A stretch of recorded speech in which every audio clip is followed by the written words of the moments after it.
Melalui Heru guys, Jokowi cukup membuka meja pengaduan masyarakat di balai kota dan biarkan warga Jakarta sendiri yang membuka kotak Pandora Anies Baswedan.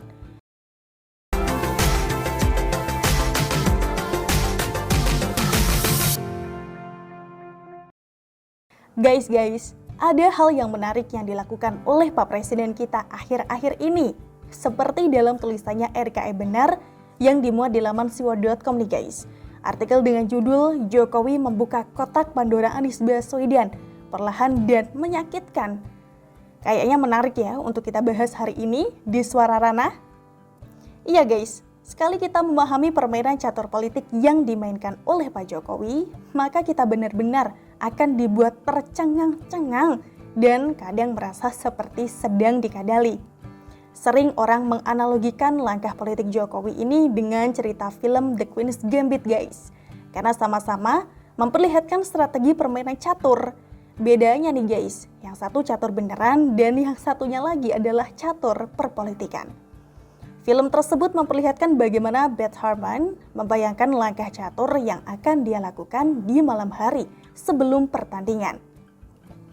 Ending story dari film The Queen's Gambit ini walaupun epik dan menarik guys, tapi bisa ditebak yaitu berakhir pada kemenangan Beth Harmon melawan juara dunia dari Rusia.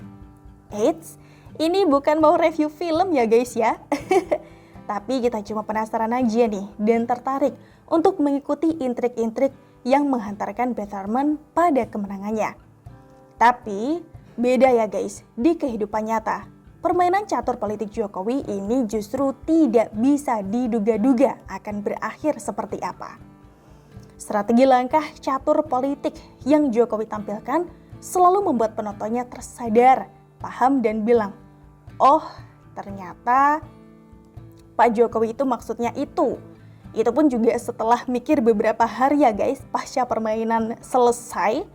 Modal besar yang harus dimiliki seorang pemain catur ini selain menguasai permainan adalah kesabaran guys. Dan tingkat kesabaran yang dimiliki oleh seorang Jokowi adalah satu kekuatan yang jarang atau bahkan tidak dimiliki oleh politikus selain di Indonesia. Jokowi mampu menyusun strategi perang yang sangat perlahan, bahkan terkesan tidak melawan alias diam saja guys, tidak melakukan tindakan apapun. Terlebih menghadapi Anies Baswedan yang dari sejak masih menjadi cagup di Pilkada Jakarta, tak henti-hentinya memancing emosi jiwa seluruh rakyat Indonesia. Padahal Jokowi tahu guys, sebagai ibu kota negara, Jakarta menjadi milik bangsa Indonesia.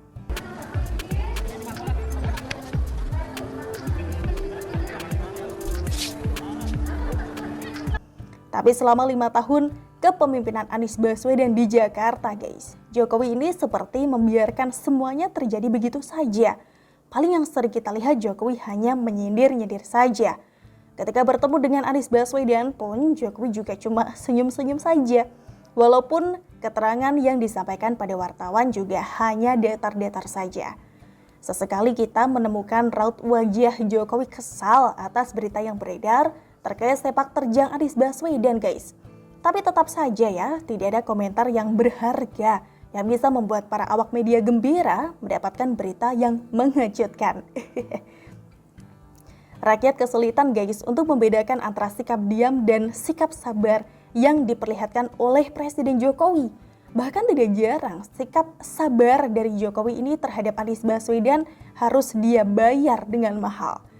Lucunya nih guys, Jokowi ini justru sering dituding takut ya pada Anies, dituding takut pada kelompok intoleran, dituding tidak tegas dan dituding takut pada bohir-bohir yang mendanai unjuk rasa atau demo yang dilakukan oleh kelompok intoleran, mahasiswa ataupun kelompok buruh di Jakarta.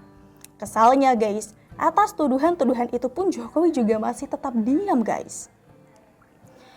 Ngomong-ngomong, berapa kira-kira biaya untuk memesan satu event unjuk rasa yang selama ini terjadi di Jakarta? Seperti unjuk rasa buruh dan mahasiswa terhadap Undang-Undang Cipta Kerja dan kenaikan BBM misalnya? 10 miliar cukup? 100 miliar? Atau 1000 miliar alias 1 triliun guys? Saya menduga bisa jadi yang mendanai unjuk rasa di Jakarta itu adalah Ya, Anies Baswedan. Ini hanya dugaan ya guys, bukan tuduhan. Sekali lagi ini hanya dugaan semata guys, bukan tuduhan. Karena 1 triliun dari 90 triliun dana APBD per tahun DKI Jakarta yang dikelola tanpa prinsip transparansi, akuntabilitas, dan publisitas ini tidak sulit ya untuk digelontorkan. Di anggarannya pakai saja keterangan seperti pembelian iBond, pulpen, flash disk, atau apapun yang barang yang remeh-temeh guys. Kalau DPRD bertanya ya tinggal jawab aja. Ada kesalahan ketik, nanti dikoreksi. Beres deh semua urusan. Mungkin si Woders juga bertanya-tanya ya, kenapa ada dugaan seperti itu? Ya karena hampir semua peristiwa unjuk rasa. Pasti ini menjadi peluru serang buzzer-buzzer Anies Baswedan guys, untuk mendiskreditkan pemerintahan Jokowi. Kemudian muncul istilah Anies Gubernur Indonesia. Apalagi nih guys, di bulan-bulan terakhir Anies sebagai Gubernur Jakarta, dia seperti sudah lupa pada jabatannya dan lebih asyik bergerilya melakukan promosi capresnya.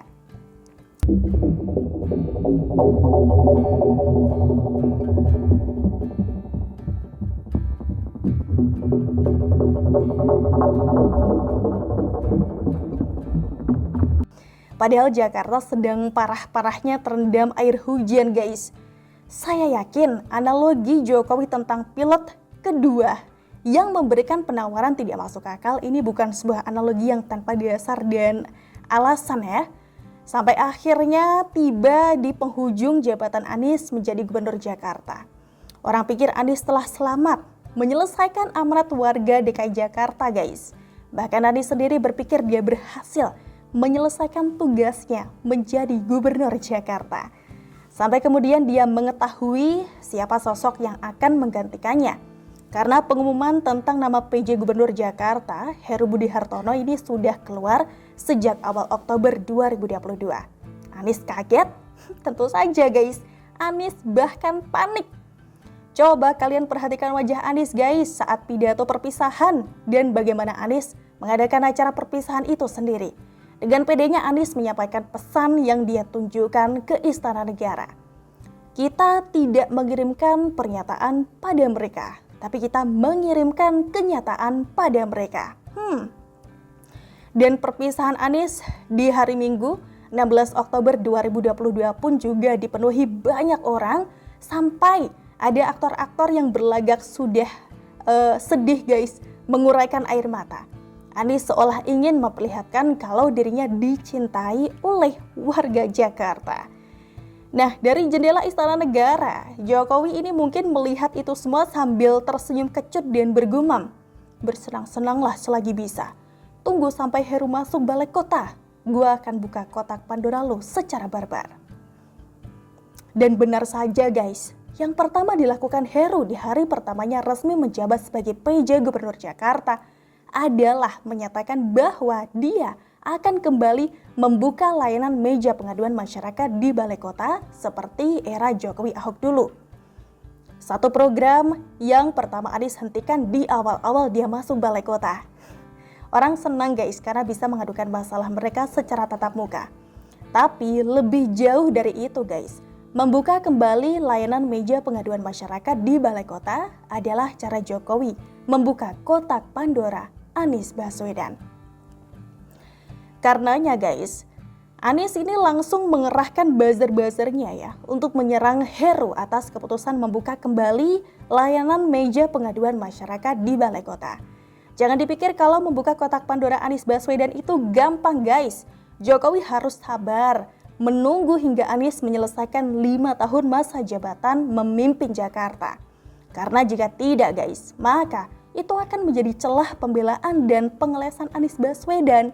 Buzzer Anies ini akan dengan mudah menyangkal tuduhan apapun dengan dalih karena Anies tidak diberi kesempatan menyelesaikan masa jabatannya. Bahkan jika Anies dipecat di tengah masa jabatan, itu justru akan malah menjadi bumerang guys. Jokowi bisa difitnah menjegal Anies melaju menuju Pilpres 2024. Apakah kita-kita yang menjadi penonton pertandingan catur Jokowi versus Anies Baswedan, Gubernur pembangkang, paham atas taktik Jokowi? Tidak guys, kita malah kehilangan kesabaran kan?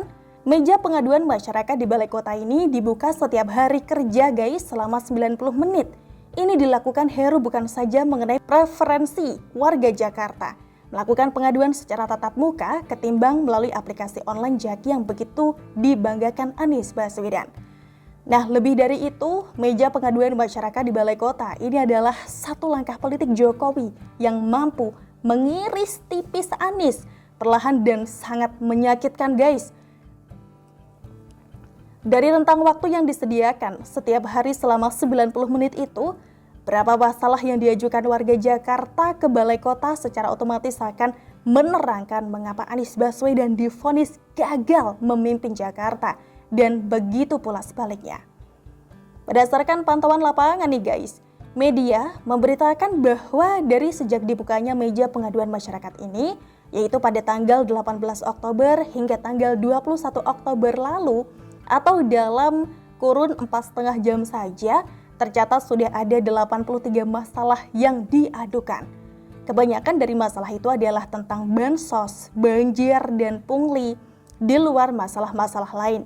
Banyaknya jumlah aduan ini guys menjadi indikasi kualitas kerja Anies dalam memimpin DKI Jakarta. Detail dari masalah yang diadukan warga Jakarta menjadi pisau yang mengiris keburukan Anies dan 50 orang TGUPP dalam mengelola ibu kota. Jika Jaki yang dibanggakan Anies mampu menolong warga dalam menyelesaikan permasalahan mereka, sedianya ketika meja pengaduan masyarakat di Balai Kota dibuka guys, jumlah aduan yang masuk harusnya hanya hitungan jari tangan ya, dan hanya menyangkut masalah-masalah recehan. Apalagi Anies mengklaim bahwa di masanya, aplikasi Jaki ini menerima hampir 100 aduan setiap harinya. Pertanyaannya guys, berapa aduan yang ditindaklanjuti dan tersolusikan oleh Pemprov DKI? Jokowi tidak perlu bicara banyak untuk membalas semua sikap membangkang dan menyerang yang dipertontonkan oleh Anies selama 5 tahun menjadi penguasa ibu kota guys. Melalui Heru guys, Jokowi cukup membuka meja pengaduan masyarakat di Balai Kota dan biarkan warga Jakarta sendiri yang membuka kotak Pandora Anies Baswedan, yang tentu saja akan diberitakan oleh media. Dan setelah itu kita akan melihat di ajang Pilpres 2024, Anies akan bermanuver seperti apa ketika kotak Pandora dia sudah terbuka lebar-lebar. Kalau menurut kalian akan seperti apa guys? Tulis pendapat kalian di kolom komentar ya. Dan seperti biasa link artikel dari Erika Benar sudah ada di kotak deskripsi. Terima kasih sudah nonton. Bye-bye.